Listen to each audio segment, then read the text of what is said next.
नमस्कार, e-प्रशिक्षण.com या आपल्या हक्काच्या व्यासपीठावर सर्वांचं सहर्ष स्वागत. आज आपण महाराष्ट्र शासनाच्या कार्यालयांमधील खरेदी प्रक्रियेवर बोलणार आहोत. आणि आजची ही चर्चा अत्यंत विशेष आहे, कारण ती वित्त विभागाचे सेवानिवृत्त सहसंचालक श्री हिंदूराव पवार आणि विभागीय चौकशी अभ्यासक श्री विष्णुकांत बोरसे यांनी संकलित केलेल्या माहितीवर आधारित आहे. खरं तर बघा, वित्तीय अनियमितता हा शब्द ऐकायला जेवढा तांत्रिक वाटतो ना, तेवढेच त्याचे परिणाम गंभीर असतात. हो ना, म्हणजे स्वतःच्या खिशातून पैसे खर्च करणं सोपं आहे, पण सरकारच्या खिशातून 1 रुपयाही खर्च करायचा असेल तर भक्कम ढाल हातात असावी लागते. अगदी.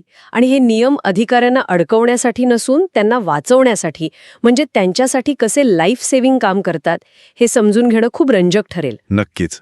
आता चौकशीपासून वाचायचे असेल तर आधी नियम काय आहेत हे पाहावे लागेल. साहित्यानुसार खरेदी प्रक्रियेसाठी एकूण 13 महत्त्वाचे नियम आणि शासन निर्णय आहेत. आणि याची सुरुवात थेट 1959च्या मुंबई वित्तीय नियमांमधील वित्तीय औचित्याच्या सूत्रांपासून होते, ज्याला इंग्रजीत प्रिन्सिपल्स ऑफ फायनान्शियल प्रोप्रायटी म्हणतात. बापरे, 1959 म्हणजे खूप जुने नियम आहेत हे. पण यात काळानुसार बदलही होत गेले आहेत ना? हो, नक्कीच. जसे की 2017चे गव्हर्नमेंट मार्केट प्लेस म्हणजेच जेम पोर्टलचे धोरण, 2022चे इलेक्ट्रिक व्हेकल धोरण. आणि अधिकाऱ्यांच्या दालनात एसी बसवण्याबाबतचे स्वतंत्र नियम सुद्धा आहेत. लिलाव कार्यप्रणालीचाही यात समावेश आहे. हे म्हणजे एखाद्या चक्रव्यूहात शिरण्यासाठी चक्क 13 वेगवेगळे नकाशे वाचल्यासारखे आहे. 13 वेगळे नकाशेच आहेत ते. पण मला एक सांगा, 1959 पासून ते 2024च्या लिलावापर्यंत शासनाला प्रत्येक छोट्या गोष्टीसाठी, अगदी एसी बसवण्यासाठी सुद्धा वेगळा नियम का काढावा लागतो? बघा, सिस्टम कशी जिवंत असते हे यातून दिसते. जसे तंत्रज्ञान बदलते तसे जुने नियम अपुरे पडतात. म्हणजे वाहने किंवा डिजिटल पोर्टल्स आल्यामुळे नवीन नियम लागतात. अगदी बरोबर. शासनाचा पैसा हा शेवटी जनतेचा पैसा असतो. त्यामुळे पारदर्शकता टिकवण्यासाठी या 13 नियमांची एक साखळी तयार करण्यात आली आहे. बरं, हे 13 नियम वाचून झाल्यानंतर मग प्रत्यक्ष खरेदीची वेळ येते.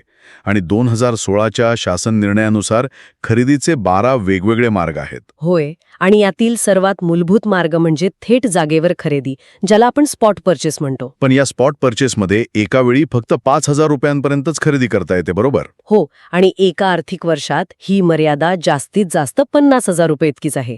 शिवाय वस्तू मूळ उत्पादक किंवा अधिकृत विक्रेत्याकडूनच घ्यावी लागते. पण यातली सर्वात मनोरंजक अट मला ती गुगल सर्चवाली वाटली.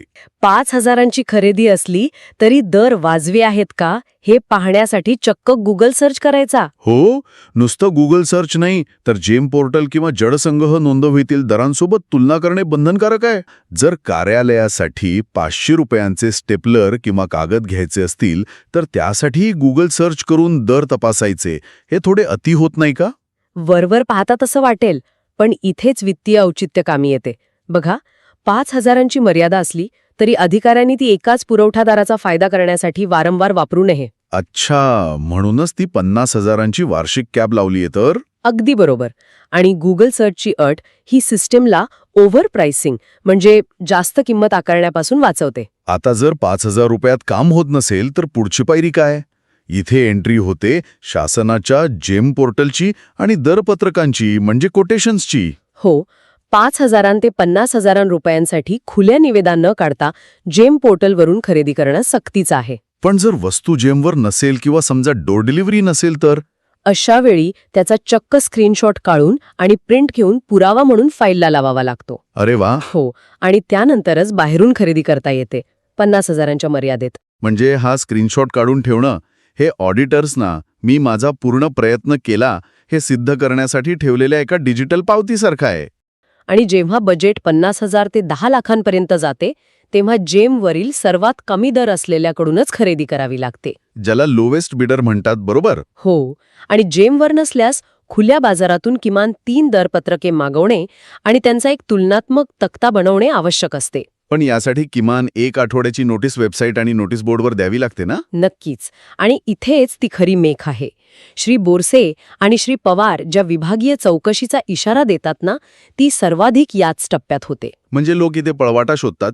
खरेदीचे तुकडे पाडून निविदा टाळता येते का? हाच तर तो सापळा आहे. खरेदीचे तुकडे पाडणे हा मानवी प्रवृत्तीचा भाग आहे. म्हणजे निविदा टाळण्यासाठी लोक एका मोठ्या खरेदीचे छोटे छोटे भाग करतात. बापरे, पण नियम हे रोखतात ना? हो, हे नियम अशा प्रवृत्तींना आळा घालण्यासाठीच आहेत. तसंच एकाच व्यक्तीने वेगवेगळ्या नावाने दरपत्रके भरून नयेत याचीही काळजी घ्यावी लागते. पुरवठादारासोबत अधिकाऱ्याचे कोणते हितसंबंध नसावेत. म्हणजे डमी कोटेशन्स हे सगळं रोखण्यासाठीच नोटीस बोर्ड आणि 3 दरपत्रकांची कडकड घातलीये तर? अगदी बरोबर. बरं, 50,000 ते 10 लाख तर आपण पाहिले, पण शासनाला जेव्हा खूप मोठ्या प्रमाणावर आणि वारंवार खरेदी करायची असते तेव्हा काय होते? अशा वेळी दर करार पद्धत वापरली जाते, ज्याला रेट कॉन्ट्रॅक्ट म्हणतात. राज्य शासनाने याची मर्यादा आता 10 लाख केली आहे.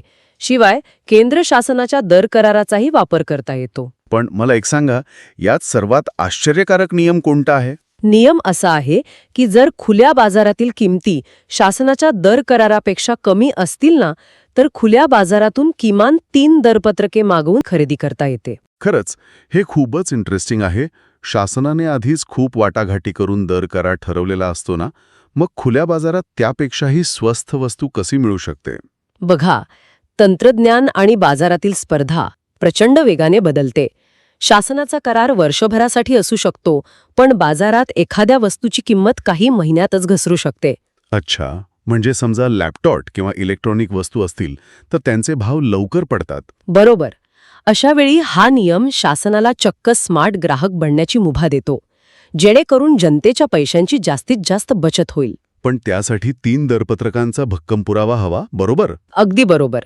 आणि कर नोंदणीचाही एक महत्वाचा ट्रॅप किंवा नियम आहे. कोणत्याही पुरवठादाराकडून व्हॅट किंवा आजकालचा जीएसटी क्रमांक घेणे अनिवार्य आहे. आणि समजा एखाद्या छोट्या विक्रेत्याला तो लागू नसेल तर मग पॅन क्रमांक असलेल्या लेटरहेडवरच दरपत्रक घेणे सक्तीचे आहे. यामुळे पारदर्शकता राहते. क्या बात है. आजच्या या सखोल चर्चेतून आपण पाहिले की शासकीय खरेदी म्हणजे फक्त दुकानात जाऊन वस्तू आणणे नाही. नाहीच मुळी, हा एक मोठा प्रवास आहे. या 13 नियमांचा पाया आहे. 5,000पासून ते 1 कोटींपर्यंतचे आर्थिक टप्पे आहेत.